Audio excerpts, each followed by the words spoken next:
আল্লাহ তাআলার কিতাবুল্লাহ সব সময় আমাদের সামনে, সব মহব্বত করতে হবে কিতাব। এই কিতাব নাজিলের একটা মাস, এটাকে বলা হয় কি রমজান।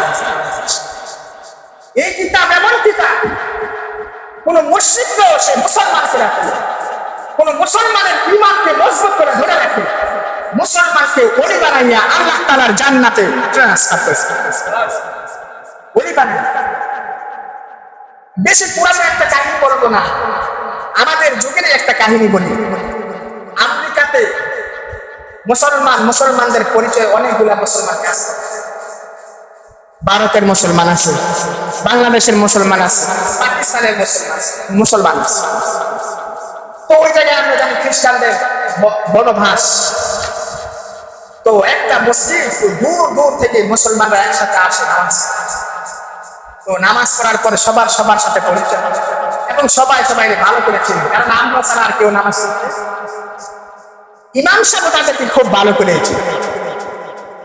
তো পাকিস্তানি যে যুবকটা ছিল অনেক পরহেজগার এবং নম্র ভদ্র, আখলাক হুসনে আখলাক, চুপচাপ থাকে। তো তার প্রশংসা সবাই সবসময় করতো, হাতে গোনা কয়েকজন ছিল, আর ভিতরে সে অনেক ভালো। তো সবাই বলতো ওই অনেক ভালো ছিল। তো নওজোয়ান যুবক বিবাহ করে নাই, সবার খেদমত করে। তো হঠাৎ একদিন এই নওজোয়ান যুবক, তো হাতে গোনা মুসলিমদের ভিতরে বলাই যায় যে অমুকে তো আজকে আসে না। তো একজনে বলতেছে হয়তো বা তার কোনো প্রয়োজন ছিল, সে আসতে। তো দেখে এক সপ্তাহ যাবত সে আসে। তখন তারা চিন্তায় পড়ে গেছে, কারণ আমেরিকাতেও তো ক্রাইমাররা থাকে নাকি। তারা চিন্তা করলো মনে হয় তাকে অপহরণ করে নিয়ে গেছে। তো বাবা বললো তো মানুষ 1 মাস সুদ পালন করে, ওই তো পরিচিত মানুষ, শুধু মসজিদে আসা যাওয়ার পরিচয়। তো তারাও কিছু মাস শুধু আলোচনা করতেছিলেন, খুব ভালো ছিল, খুব ভালো ছিল। প্রায় 3 বছর পরে ইমাম সাহেব নামাজে দাঁড়াবে, প্রথম সারিতে দেখে এই নওজোয়ান যুবকটা। ইমাম সাহেব চোখের ইশারায় বলছে যে তুমি বলছো, কারণ কথা বলা তো সম্ভব না। ইশারা দিছে যে নামাজের পরে তোমার লগে সাক্ষাৎ আছে। এবার নওজোয়ান যুবক নামাজ পড়ে মসজিদের এক কোনায় বসে, আর সমস্ত মুসলিম যারা চিনে তারা ঘেরাও করে বসে। 3 বছর পরে একটা লোক পাওয়া অস্বাভাবিক কথা পাইয়া তারা তার চারপাশে বসছে, জড়সড় হয়ে। ইমাম সাহেব তার নামাজ শেষ হয়ে গিয়া বসছে। কি ভাই, 3 বছর যাবত তুমি আমাদের মাঝে নাই, কোন জিনিস আমাদের থেকে তোমাকে দূরে সরাই? এবার নওজোয়ান যুবক বলে, ওই ইমাম সাহেব, আমি আমার যে সেকশনে কাজ করতাম ওই সেকশনে একজন খ্রিস্টান নারী ছিল। আমি তার প্রেমে আসক্ত হইয়া আমি তার বিবাহের প্রস্তাব দিলাম। সে বলল যদি আমাকে তুমি বিবাহ করতে চাও তাহলে আমার বাবা মা আছে, আমার বাবা মা কি বলবা? নওজোয়ান বলে ঠিক আছে, আমি তোমার বাবা মার কাছে যাবো, তারপর তোমাকে বিবাহ করব। এবার নওজোয়ান যুবক খ্রিস্টানদের বাড়িতে গেলেন, গিয়া দেখেন সব মানুষ সেখানে জড়ো হয়ে আছে, মাইয়াটাও সেখানে। তিনি গিয়া বললেন আমি আপনার মেয়েকে বিবাহ করতে চাই, যে কোনো মূল্যে আমি বিবাহ করব। তাদের সদস্যদের ভিতরে একজন বলতেছে যদি আমাদের মাইয়াকে বিবাহ করতে চাও তাহলে তোমাকে প্রথম শর্ত হলো খ্রিস্টান হতে হবে। নওজোয়ান যুবক বলে হুজুর, আমি তো তার প্রেমে এত মাতোয়ারা হয়ে আসলাম যে আমি আমার নিজের ধর্মে, নাউজুবিল্লাহ বলবেন না, আমি আমার ধর্ম ত্যাগ করে তাদের ধর্ম গ্রহণ করলাম।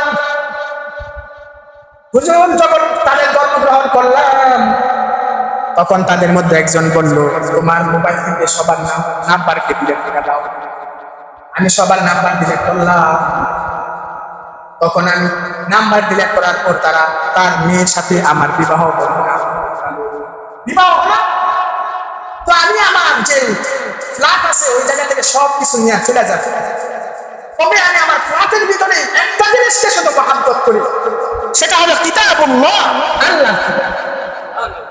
এই কিতাবটাকে আমি এমন জায়গায় সেট করছি যে আমি ঘর থেকে বাইর হইলেও কিতাবুল্লাহকে দেখতে পারো, আমার ঘরে প্রবেশ করলেও কিতাবুল্লাহকে দেখতে প্রবেশ। কিতাবুল্লাহ। নওজোয়ান যুবক ঘরের সব আসবাবপত্র একটা ব্যাগের ভিতরে, কিন্তু আমি জিনিস নেই না, সেটা হলো কিতাবুল্লাহ। কিতাবুল্লাহটাকে আমি বাইরে চলে যাচ্ছি। নওজোয়ান যুবক ডাক দিয়ে বলে, আমার মনে অনুভব হচ্ছে, আমার হচ্ছে কোরআন বলতেছে তোমার ব্যাগের সব জায়গা হলো, আমার একটু জায়গা হবে না? আমি চিন্তা করলাম, খ্রিস্টানরাও তো কোরআন শরীফ পড়ে, কোরআন রিচার্জ খ্রিস্টানরাও করে, তাই আমি কিতাবুল্লাহকে আমি আমার ব্যাগের ভিতরে প্রবেশ করি। আমি যখন কিতাবুল্লাহ নিয়ে উপস্থিত, আমার স্ত্রী খ্রিস্টান, তিনি বলতেছে আমাদের ধর্মে তো কোরআন নাই, তুমি কেন কোরআন আনলা? এবার স্ত্রীকে ডাক দেয়া বলে, তুমি জানো তোমাদের ধর্মেও মানুষে কিতাবুল্লাহ চর্চা করে, কোরআন রিচার্জ করে, তুমি মনে করো আমি সেই কারণে এটা আনছি, এটা আমাকে দাও। তিনি বলেন, আমি স্বামী স্ত্রী যে রুমের ভিতরে থাকি, আমি কিতাবুল্লাহটাকে এমন জায়গা রাখলাম, আমি যেন ঘর থেকে বের হলো কিতাবুল্লাহটাকে দেখি, ঘরে প্রবেশ করলেও যেন আল্লাহ তাআলার কালাম কিতাবুল্লাহকে দেখি। এমন করে 3 বছর কাটছে। অফিস থেকে আসার পর 3 বছর পর যখন ঘরে প্রবেশ করি, আমার নজর কিতাবুল্লাহর দিকে গেল, কিন্তু কিতাব নাই। এবার আমি আমার স্ত্রীকে ডাক দিলাম, স্ত্রী আমার বলো না কোন জিনিস আমার কিতাবুল্লাহকে সরাইছে? স্ত্রী বলে, স্বামী আমার, আমি ঘরে কিন্তু তেলাওয়াত করেন না। আমি বুঝলাম 3 বছরে এটা আপনারও কোনো দরকার হয় না, তাই আমি ডাস্টবিনে ফেলাই দিছি। যুবক যখন এই কথা শুনছে, কারণ যুবকের ভিতরে তো কোরআন কিতাবুল্লাহর মুহাব্বত, এবার যুবক তেলে বেগুনে জ্বলে উঠলো। যুবক তা বলে, কোন ডাস্টবিনে ফেলাইছো তুমি আমারে বলো। স্ত্রী বলতেছে, অমুক ডাস্টবিনে ফেলাইছি। যুবকটা দৌড়ায় ডাস্টবিন তল্লাশি করলো, পায় না। নওজোয়ান যুবক আল্লাহকে ডাক দিয়ে বলে, আল্লাহ, এই মুখ দিয়া তোমার কাছে আর কিছু চাওয়ার নাই, আমি এখন থেকে মুসলমান হয়ে গেলাম, কালিমা পড়লাম। আল্লাহ, তোমার হাবিব বলছে মুসলমান নয়, মুসলমানের সব কিছু গুনাহ মাফ।